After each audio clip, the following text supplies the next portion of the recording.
የዓይኖችሽ ብርሃን የንጋት ወጋገን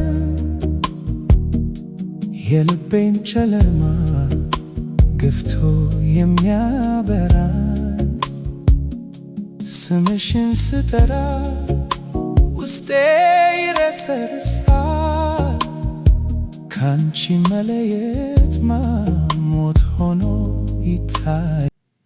ሰላም እንዴት ናችሁ? የቻናላችን ቤተሰቦች ዛሬ በጣም አስገራሚ ነገር ነው የምናየው።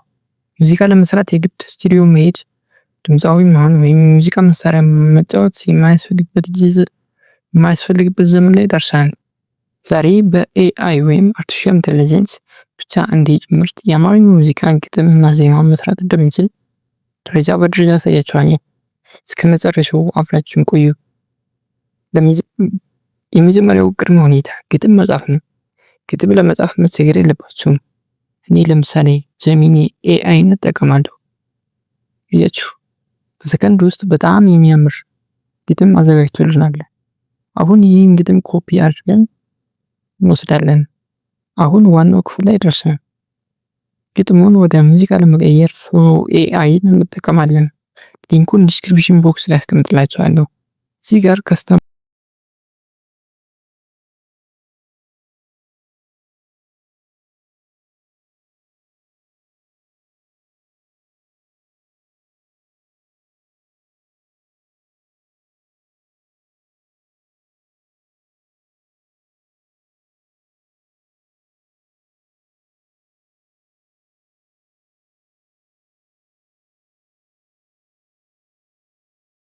የሚለውን እንጫናለን።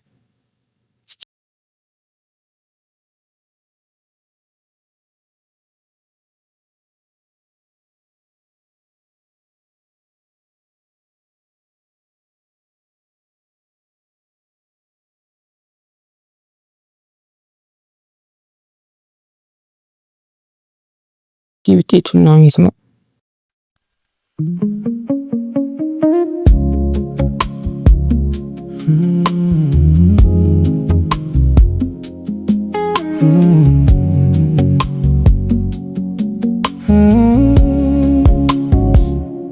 የዓይኖችሽ ብርሃን የንጋት ወጋገን የልቤን ጨለማ ገፍቶ የሚያበራኝ ስምሽን ስጠራ ውስጤ ይረሰርሳል ካንቺ መለየት ሞት ሆኖ ይታየኛል። አንቺ የኔ ሰላም የሕይወቴ ትርጉም ከፍቅርሽ በስተቀር ሌላ አልመኝም አይደል። አያችሁ ድምፁ ማለት ዜማው ልክ እንደ ፕሮፌሽናል ስቱዲዮ ነው የተሰራው። በጣም የሚገርመው ደግሞ አማርኛም በትክክል ማወቅ ነው።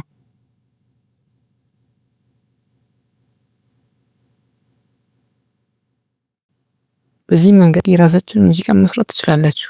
ነገር ግን አንድ ነገር ማወቅ ያለባችሁ ኤአይ ለፈጠራ ስራችን ረዳት እንጂ የሰው ልጅን ጥበብ ሙሉ በሙሉ አይተካም።